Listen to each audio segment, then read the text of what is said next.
Yeah, You know, if it's one way. yeah, it's just you know, if not inconvenient. Perhaps you would like to like, or at least going to where Google says, you know, Zuckerberg lives. You know, I don't think this is really, you know, it can't be really considered doxing if we just Googled it. So, hey guys. So, let's see, and you can sort of read some of the comments there. So here we are. We're just leaving Tesla headquarters, and we just dropped a random pin at Stanford or whatever. So let's go.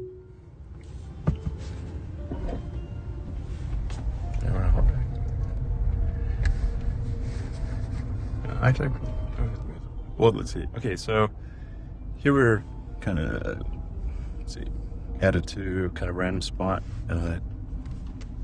That's going to be pretty wobbly. But it's really smooth sailing in the car itself.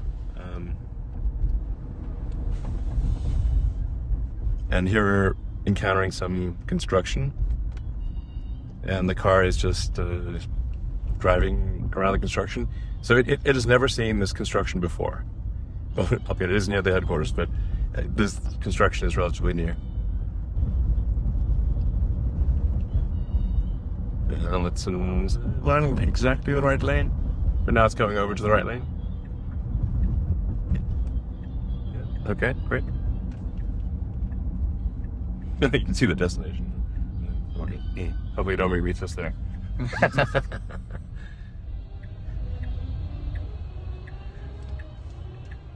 Let's see, is this working? Is this live stream working? Hello? Go check on my phone.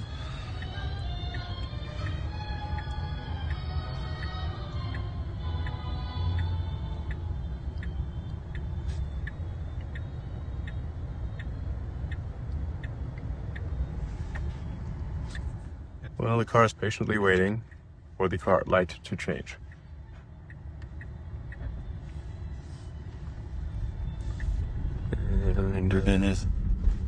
Yeah.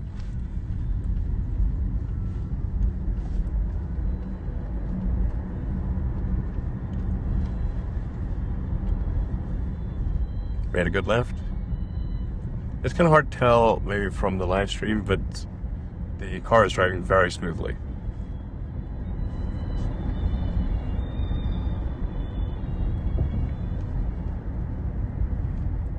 I think we'll rely on others to take this video, edit out the boring bits, and speed it up.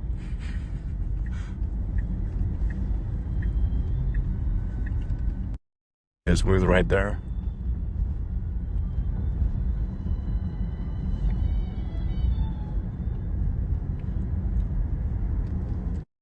Entirely AI and cameras.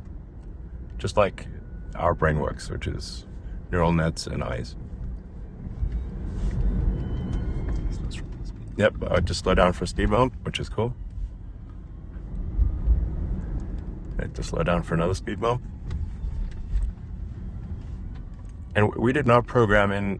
There's no line of code that says slow down for speed bumps.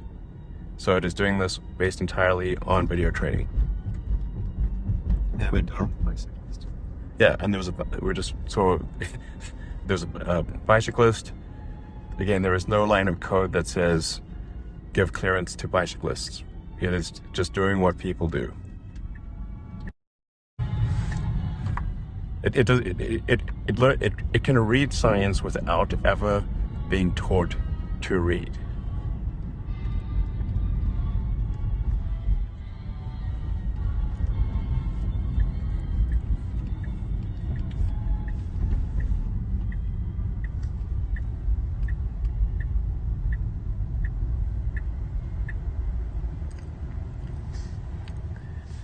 Once again, there is no line of code that says stop at a stop sign or wait for another car.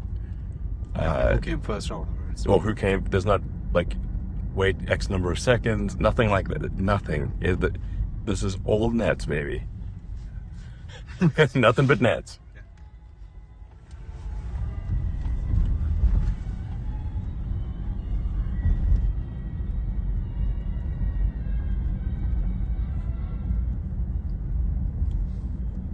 when we get to our destination, we'll change the pin. And it's like drop it somewhere else random. Maybe we'll run into Zuckerberg and we can challenge him to a fight. That'd be fun. Spice it up. We start traveling somewhere to his backyard.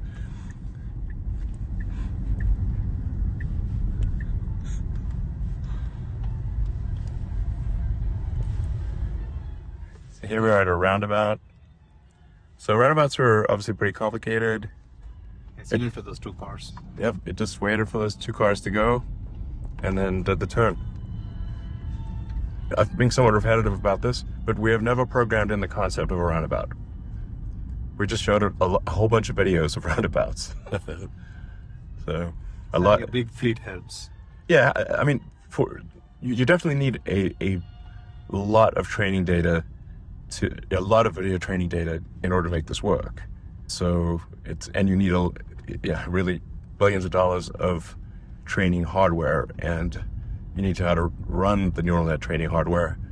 So it's not like easy, but the mind-blowing thing is that there's no heuristics. There's no like lines of code. Like there's a guy on a scooter. It doesn't know what a scooter is. It doesn't know what paddles are. It's literally just been given a lot of video. So. And it's doing all of this on hardware 3 with about 100 watts of inference compute. So it's not like, obviously, it's not some like massive data center. And if we were offline, there would be no difference. This is locally, all the inference that's happening is local. It does not need an internet connection. And obviously that's necessary because if you lost your cellular internet connection, the car needs to drive safely. But we could be somewhere where there is no internet connection, and it's never seen the roads before. It doesn't matter. Runs at 36 FPS. Oh yeah, we're running at the full frame rate, so it's taking 8 cameras at 36 frames per second. Yeah. The pure AI version runs faster than the version that is a mixture of normal software and AI. In fact, it would run it faster than 36 frames per second, except the cameras are currently only capable of 36 FPS. Our current, back of the envelope frame number is, we think it could probably run at 50 frames a second. And yeah, so, but the reality for the roads are basically designed around 24 frames a second. Basically, it's similar to, we got to our destination, so I'll just, pick a new destination here.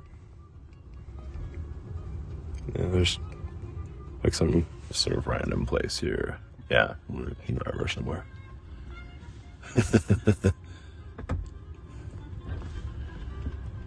I'm like, hello, assassins. If you want to get me, now's your chance. You just need to be in Palo Alto. Like the assassin count is low in Palo Alto.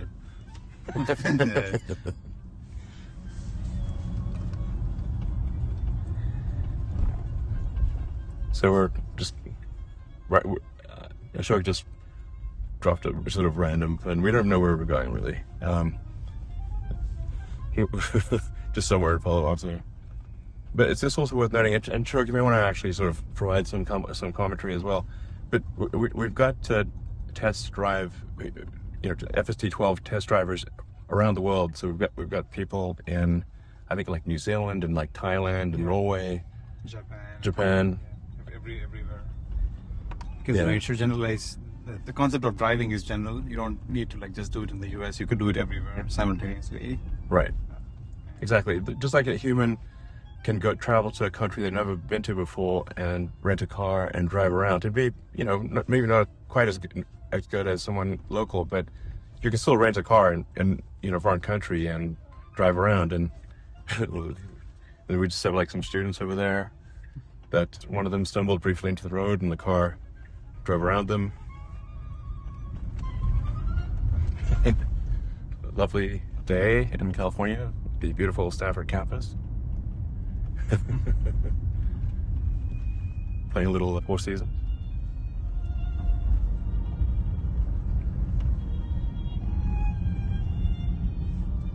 change the... Pretty soon we'd add also like, instructions following. So you could like say, lane change to the leftmost lane. Or, pull over here or something like that. And the car should even respect those kinds of commands. Yeah, exactly. So, so here we're at a roundabout. The car is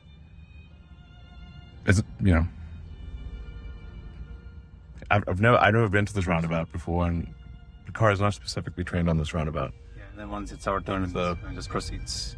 Yeah, exactly. So it waited for the correct amount of time, drove smoothly around the roundabout.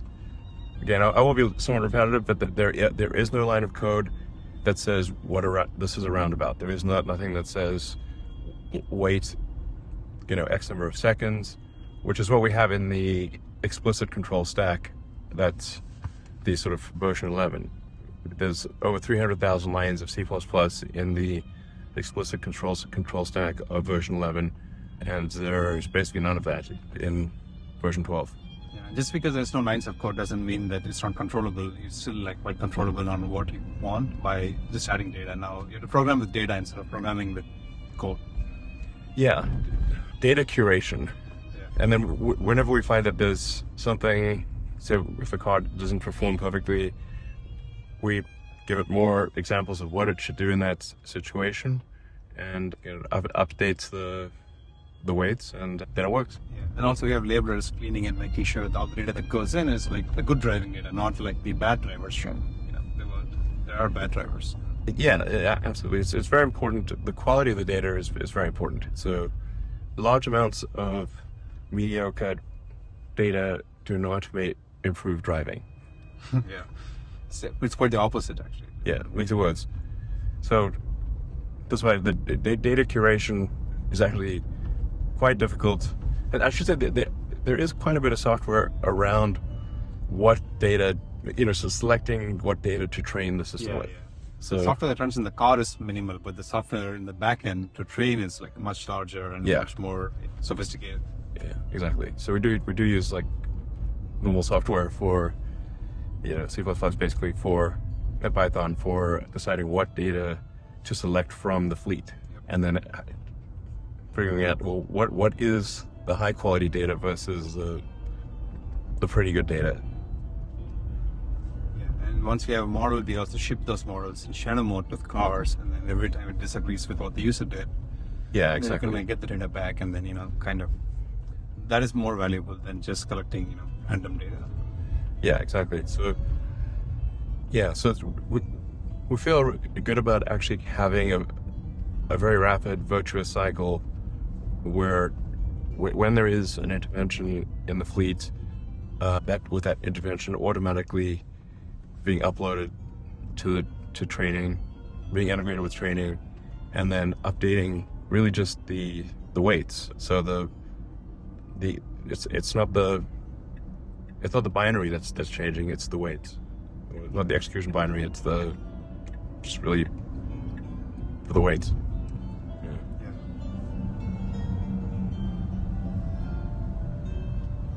So, where are we headed here?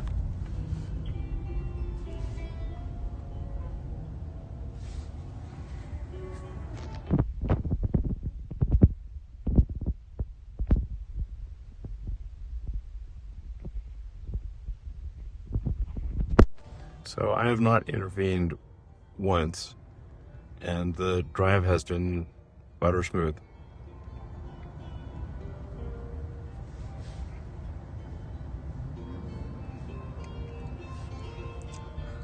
Again, being somewhat repetitive, we're repetitive about being repetitive, in fact, but we have not programmed in the concept of traffic lights. So there's not like, oh, this is a red light, this is a green light, and this is the traffic light position. We have that in the normal stack, but we do not have that in v12. This is just video training. Like I said, nothing but neural nets. And yet it knows which light flies to it, and it stops at a red light, accelerates at a green light. Now, one of the sort of maybe slightly funny challenges we've had is that since the car is being trained on what humans do, humans almost never stop fully at a stop stop street. So when they get to a stop sign, humans actually almost never go to 0 miles an hour. They may think they did, but usually they're doing at least a few miles an hour at a stop, coming up to a stop street. Sometimes people go faster than that, but the regulators are they're really quite insistent that we go to come to a complete stop at stop signs. And when we looked at the data, only 5% of the time do humans actually stop fully. Even lower than that. Oh, like 0.5%. 0.5%? Yeah. Wow. Okay, so It's basically, extremely people almost never fully stop at stop signs. So we had to... Even if you look at those data, it's like a lot of them come to a stop and they get on their phone or something. It's not just regular people doing the stops. Yeah, and they might semi-stop and then move a little bit and that kind of thing. So we had to poll the fleet for rare examples that less than 1% of the time where people actually come to a full stop, and artificially train the system to stop at stop signs at the insistence of the regulators. So.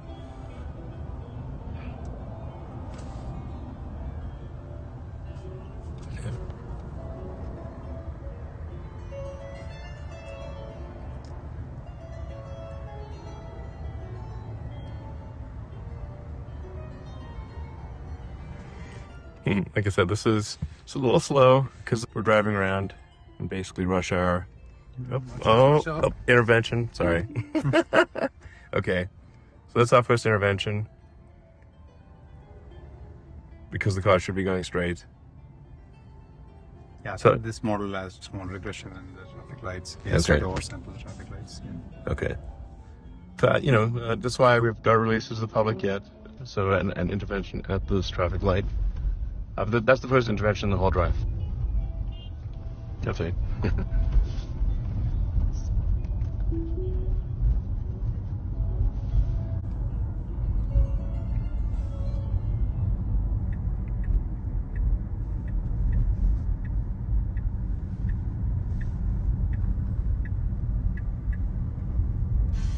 Merge. Yeah, so it just did a merge, traffic merge, super smooth.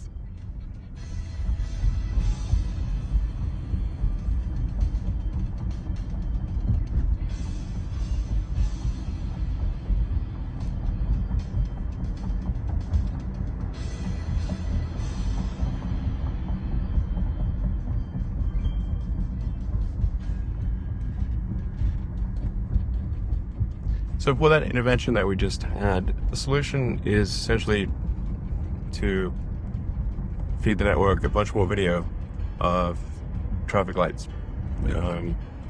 So that was a controlled controlled left turn where there was a green light for the left turn, but not a green light to go straight. And so we'll feed it a bunch of video of the controlled left turns, and then it'll work.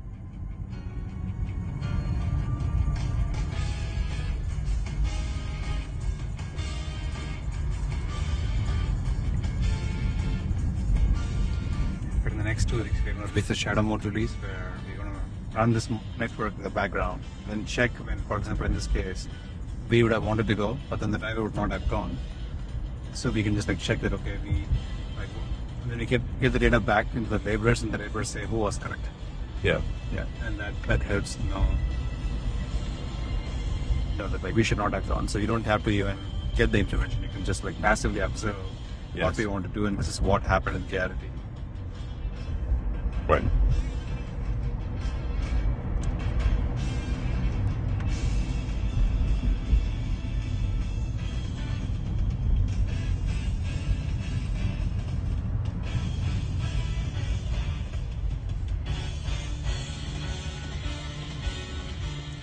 So here we have another controlled left traffic intersection, although there's go with greens, so that's kind of an easy one.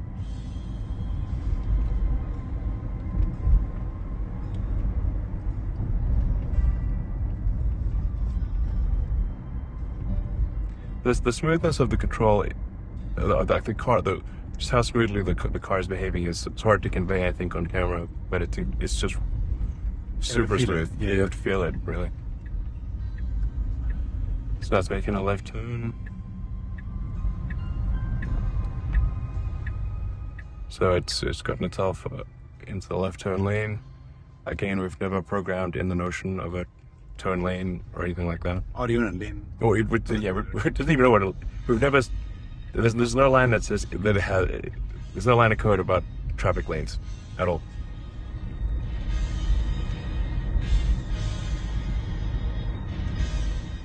Internal to its mind, it might know all these concepts and will we think about it, hints and those, but we have just not explicitly asked for it. Yeah. But just like humans, yeah, it's, you know.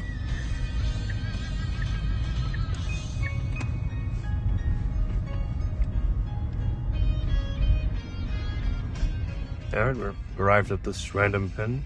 It might try to pull over, let's see if it does. Sometimes it does pull over. Yeah, so it kind of, so this is pretty cool. So the car just pulled over to the side of the road and parked. So it knows at the end of its destination, based on the video that's received, that at the end of the destination you pull over to the side and park. Yeah, and it also gets the exact pin location in relation to the navigation route. So, just pin is close is a good spot here. Puts over here, but in big parking lots where there might not be any map, yeah, you should just go as close to the pin as possible. Right. Exactly. Even without any route or anything like that. Yeah, and in fact, in sort of robotaxi world, it would actually just, probably perhaps know what you look like and just literally look for you. Yeah. If you have a picture or something, you can just look for it. Exactly. It's like if you sign up and it's like, just say, you don't have to, but if you want the car to literally find you, you just have to send it a picture of you, and it will look for you and wait for you. Yeah, exactly. And then you can also say, drop me off at the Starbucks or something. Yeah. You should drop me off at the building's entrance as Yes. close to Starbucks as possible, as opposed to somewhere random. Yeah, exactly. So, well, I guess let's see. I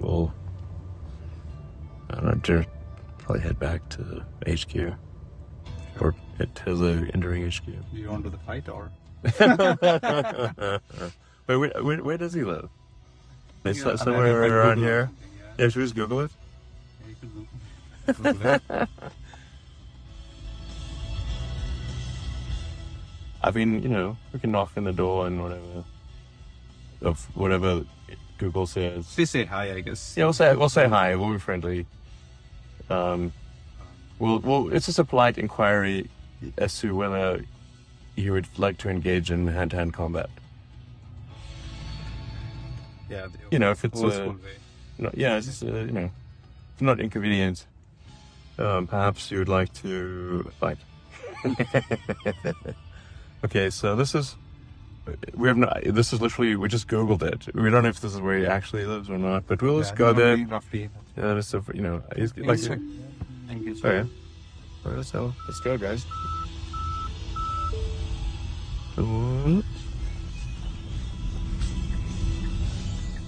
So now we're at least going to where Google says, Zuckerberg lives. I don't think this is really, it can't be really considered doxing if we just Googled it. So we'll see if it's the drive correctly to where Google thinks you live.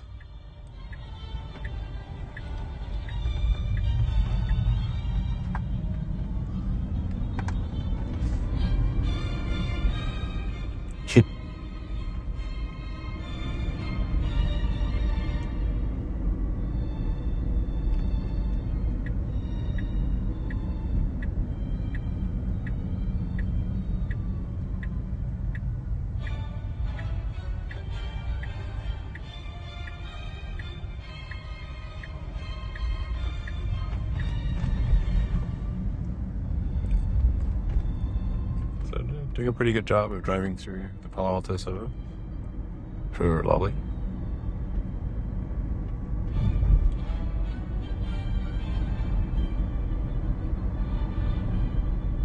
Even the speed is just, everything is automatic. Right. Oh, is it going to stop? Yeah. Okay, good. Stopped at the red light. Yeah. It was a late yellow, so just Yeah. That's pretty much what a person would do. yeah. Some cyclists over there.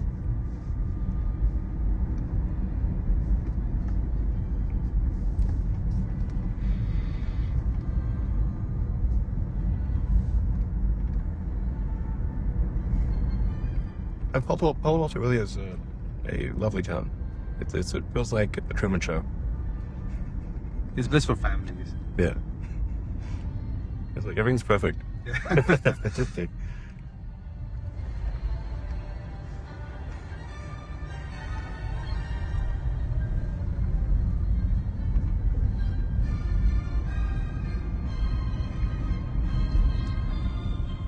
I'll turn it to, so I can see the comments. Yeah, there's no lane drifting. It's super smooth in the lane.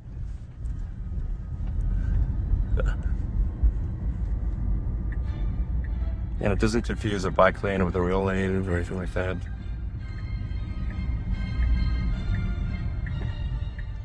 Yeah, the ride is super comfortable. As I see messages popping up, I'll try to answer them. That was a lot of messages, actually. Which wave's that was like 600. That's now it's gone into the.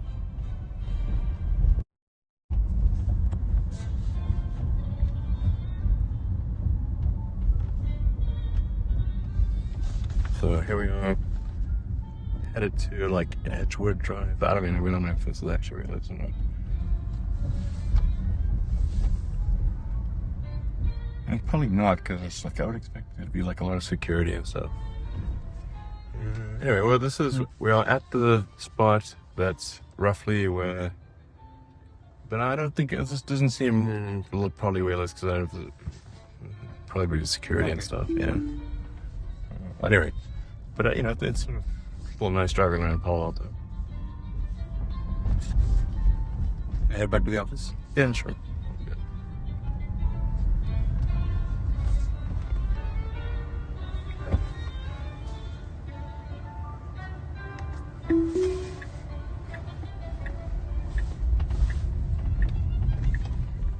I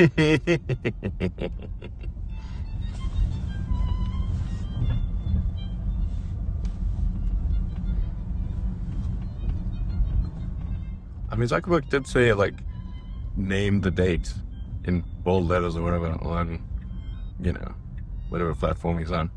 And so I'm like, hey, right about right now. So just, you know, does now work? Yeah, we couldn't find him, so we are heading back to Tesla headquarters. Our ship is waiting for the pedestrians or something. Maybe it's like perhaps overly cautious about the pedestrians. Last couple passing by, we won't film them because they might be a little weird. They're not be approving it. Just walk past, or yep, car side. The car is very, very polite with pedestrians, so it's stopped to wait for the couple to pass by, and now it's continuing to drive.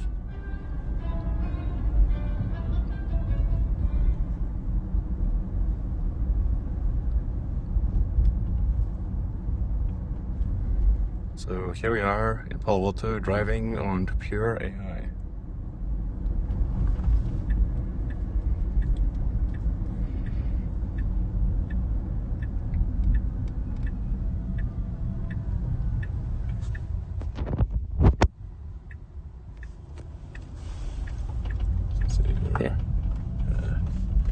It's headed back to Tesla Global Engineering Headquarters at Palo Alto.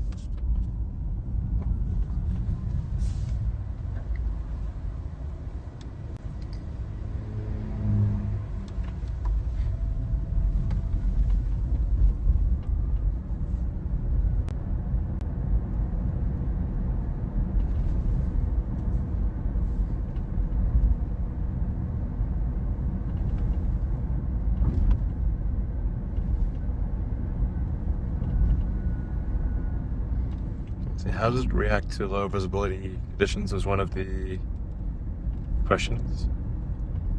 Yeah, like at night and stuff, I suppose, or rain and snow. I think it works as we would expect it to. It like slows down in rain and then drives at lower speed. And for uploaded intersections, it kind of like crawls forward and then checks, you know, the vehicles coming. That's one of the areas that we're trying to, you know, improve even more than just doing it right now. Yeah, I mean, one of the reasons we definitely need training from all around the world is that the weather in California is amazing, and it's you know, as the song goes, like basically never rains in California. It's like sunny and nice almost all the time. And the drivers are pretty nice too. They're like, Yeah, drivers here are quite polite. So we need some aggressive drivers and also pedestrians. Yeah. Like, you know, yeah, exactly. Like we need you know, situations where like there's a parade or a crowded situation or where there's, you know, a lot of pedestrians for whatever reason. we want to be, you know, safe but also confident and be Yeah. competent. In fact, we don't want to be too skittish and like hit the brakes all the time. Yeah, It's like unnecessary. You know? yeah, but it's winter basically in New Zealand, and so we have like the Yeah, snowy, snow days. snowy conditions there that we can train in. That's a dry advice like this. It's a little tight. That's okay.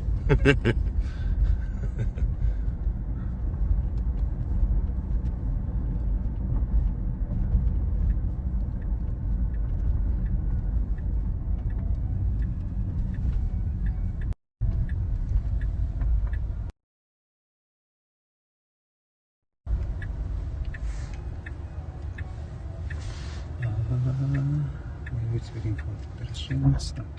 Yeah, it is very conservative with bicyclists and pedestrians generally. So. They have to turn away almost to like for us to continue. Yeah.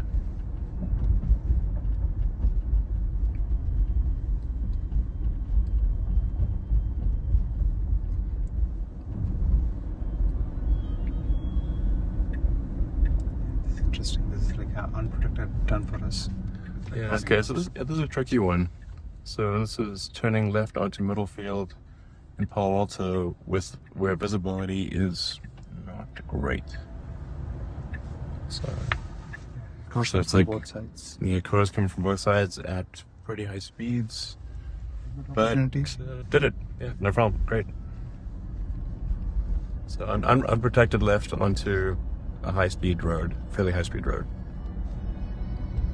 No problem.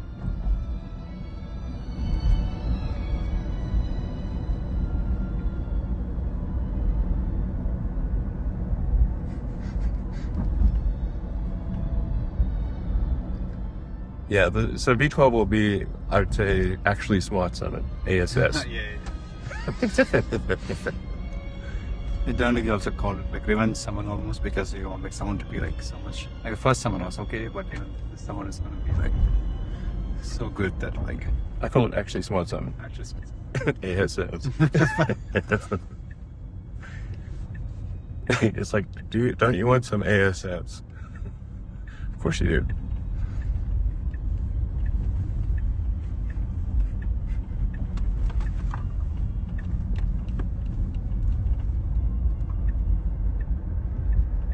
Speed up is quite nice. Yeah, exactly. Like the very, very intuitive, smooth speed up and acceleration in turns.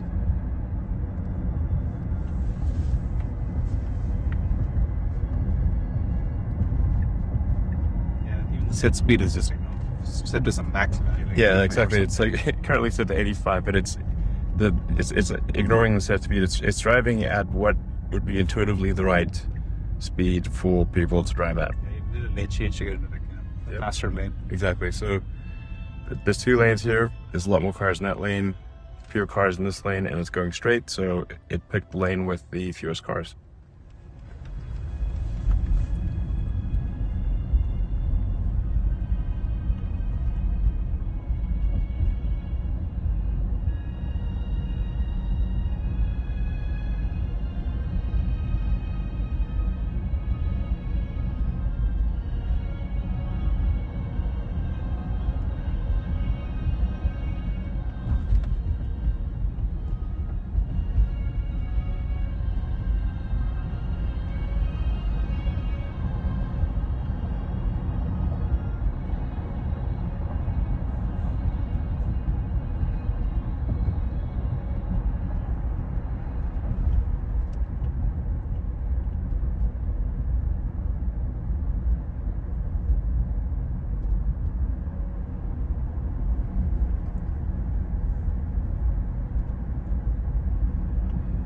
they keep following it typically, you know, the distance and the velocity and everything, acceleration, there's nothing here, and it's able to follow the vehicles. Yep, exactly. There's no explicit distance that's programmed in for how close you should be behind a car. It's just video training.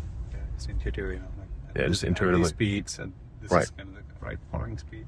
Like what would humans generally do, and it picks like a reasonable follow distance and does that. Yeah, the nice thing is, you know, for bad weather conditions, for example, it will like automatically increase the speed. Yep. And if Or you see- decrease the speed bad. Yeah. Increase the distance. I mean. Yeah, distance. Yeah.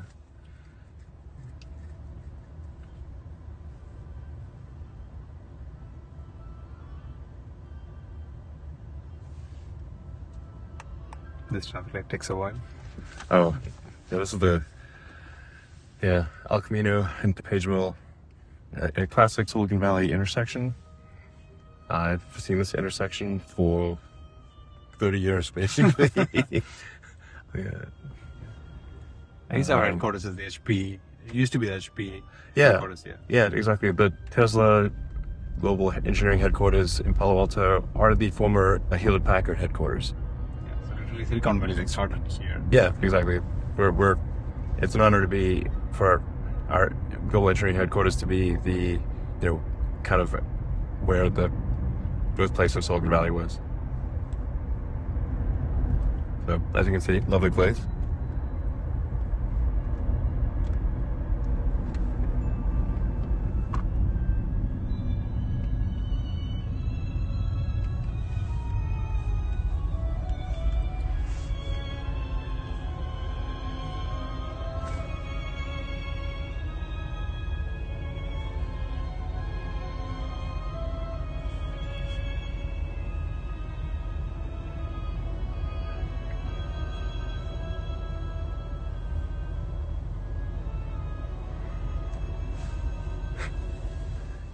So we'll see how it does in the parking lot. So, because parking lots are complicated, especially the Tesla parking lot, which is jam packed. So probably pretty full even on a Friday night, Friday evening. Yeah, it's 7 o'clock on a Friday.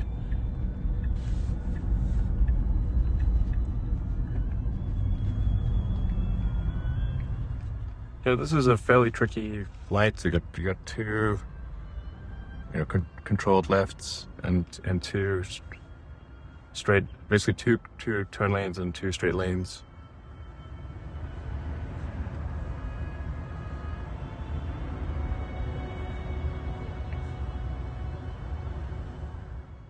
And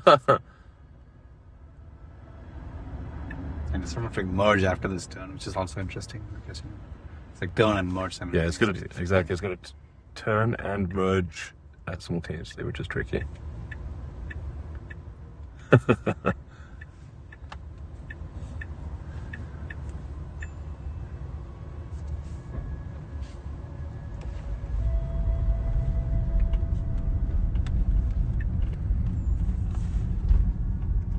Yeah.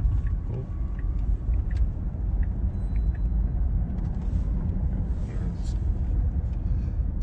Real smooth mode.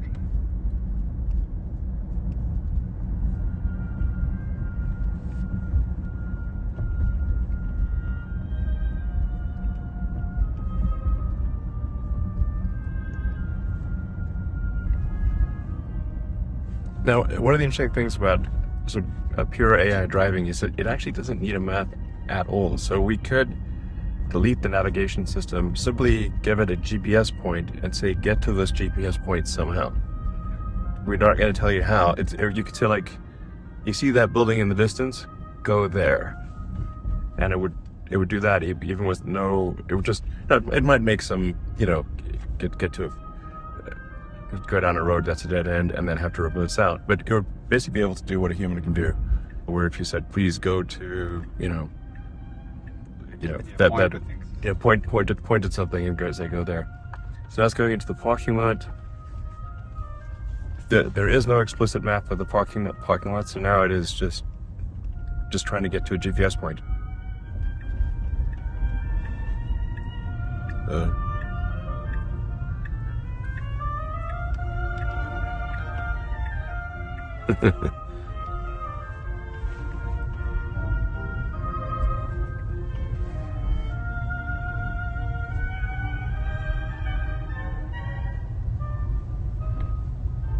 they're putting new superchargers here for the cars. Okay.